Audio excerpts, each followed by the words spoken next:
Nou, het is zo dat wij deze week in Bonaire zijn. Jermaine Winster is hier al, heeft mij eigenlijk benaderd vanuit de bond van hey, als je toch richting Bonaire komt, wil jij ook hier met ons helpen. Nou, ik denk dat vanuit de bond al hele goede dingen gebeuren. Ik zie dat de accommodaties de laatste jaren sterk zijn verbeterd. Dat is natuurlijk echt een plus. Ik zie ook dat de nationale teams, dat daar structuur in komt en dat ze mooie stappen maken met elkaar. Dus nou, Jermaine heeft mij gevraagd om mee te kijken van hey, wat loopt er eigenlijk allemaal op Bonaire. Want we willen er eigenlijk een hartstikke leuke week van maken voor ze. Veel plezier hebben, want dat staat eigenlijk centraal. En daarnaast willen we ervoor zorgen dat we ook de elite gaan helpen met trainingen en inhoud, zodat ze zichzelf nog verder kunnen ontwikkelen. Wat mist Bonaire? Nou, op het moment dat we dit interview beginnen, begint te regenen. Ik denk dat de temperatuur om altijd te kunnen trainen, dat soms nog niet meehelpt. Gistermiddag was het bijvoorbeeld echt ontzettend warm, dus dan kan je gewoon echt niks.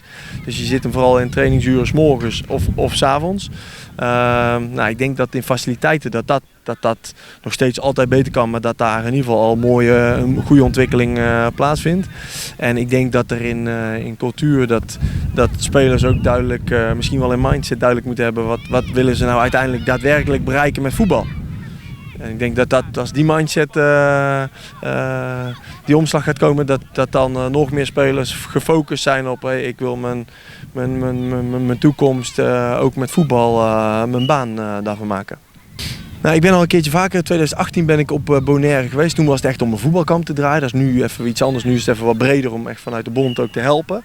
En nou, dat vind ik een hartstikke mooie ontwikkeling. En ik sluit niet uit dat we nog vaker gaan komen. Want ik vind het hartstikke mooi om te zien welke ontwikkeling er nu al plaatsvindt. Wat Jermaine allemaal heeft bewerkstelligd met uiteraard heel veel mensen om hem heen. Maar dat vind ik hartstikke positief om te zien. Zeker. Nou, ik denk dat voornamelijk alles begint met spelplezier. Op het moment dat kinderen echt heel veel plezier hebben in het voetbalspelletje, dan fouten durven maken, dat ze zichzelf gewoon gaan ontwikkelen tot een steeds betere voetballer.